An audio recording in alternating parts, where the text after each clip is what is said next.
الحمد للہ رب العالمین الصلاۃ والسلام علی خاتم النبیین وعلی آلہ وصحبہ اجمعین اما بعد فاعوذ باللہ من الشیطان الرجیم بسم اللہ الرحمن الرحیم قال اللہ تعالی فی سورۃ بنی اسرائیل وَقُلِ الْحَمْدُ لِلَّهِ الَّذِي لَمْ يَتَّخِذْ وَلَدًا وَلَمْ يَكُنْ لَهُ شَرِيكٌ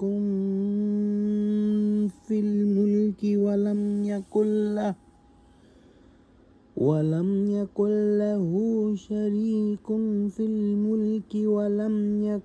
لَهُ وَلِيٌّ مِّنَ الذُّلِّ وَكَبِّرْهُ تَكْبِيرًا۔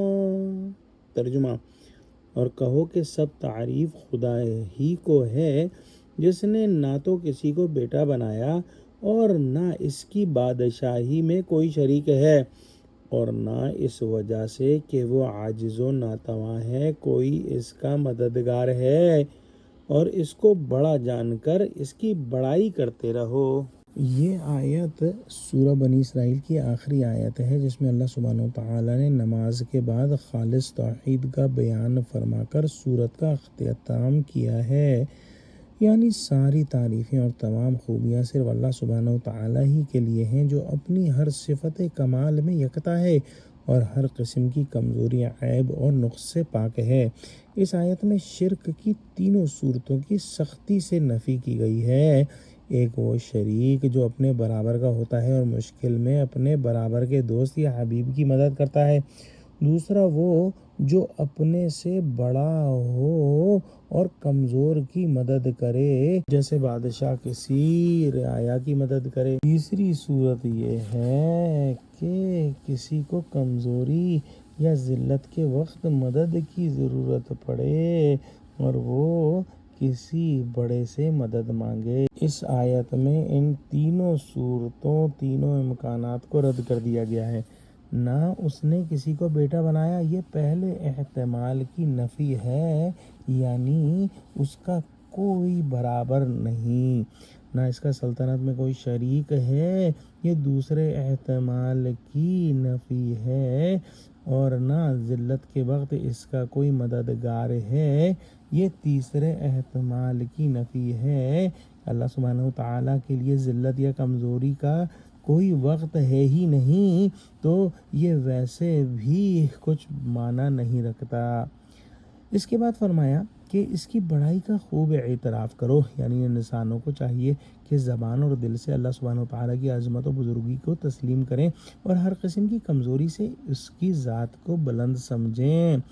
لطیف اشارہ اس آیت میں ہے کہ نہ اس نے کسی کو بیٹا بنایا، یہ نصارہ یا کرسچینز کے عقیدے کی تردید ہے جو حضرت عیسیٰ علیہ السلام کو نعوذ باللہ اللہ سبحانہ وتعالیٰ کا بیٹا کہتے ہیں۔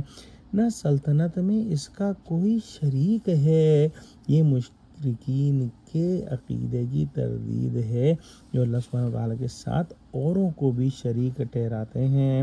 نہ ذلت کے وقت اس کا کوئی مددگار ہے، یہ ان یہودیوں کی تردید ہے جن کے مطابق اللہ سبحانہ وتعالیٰ کے لیے کسی طرح کی کمزوری کا تصور پایا جاتا تھا۔ حقیقت یہ ہے کہ اللہ سبحانہ وتعالیٰ کی ذات کبھی کمزور ہوتی ہی نہیں، نہ اسے کسی مددگار کی ضرورت ہوتی ہے۔ بادشاہ تو وقت پڑنے پر اپنے دوستوں اور امیروں کا سہارا لیتے ہیں، لیکن اللہ سبحانہ وتعالیٰ کے یہاں ایسا کوئی معاملہ نہیں۔ ایک بات یہ سمجھ لینی چاہیے کہ اللہ سبحانہ وتعالیٰ کے ولی ہوتے ہیں بندوں میں، لیکن وہ ولی اللہ سبحانہ وتعالیٰ کی کمزوری یا کسی حاجت کی وجہ سے نہیں ہوتے، بلکہ اللہ سبحانہ وتعالیٰ کی رحمت اور محبت کی وجہ سے وہ اپنے کچھ بندوں کو ولایت بخشتا ہے۔ یوں سورہ بنی اسرائیل مکمل ہوئی۔ ہم کہتے ہیں اللہ کی مدد سے اور اس کی توفیق سے سورہ بنی اسرائیل ختم ہوئی۔ تمام حمد اور شکر اللہ ہی کے لیے ہے، اور درود و سلام ہو اس ہستی پر جسے شب معراج کا شرف ملا، اور اس کے اہل بیت اور صحابہ پر۔ دعا کرتے ہیں کہ اللہ ہم کو قرآن کا فہم عطا فرما، آمین۔ وآخر دعوانا الحمد للہ رب العالمین، السلام علیکم ورحمۃ اللہ وبرکاتہ۔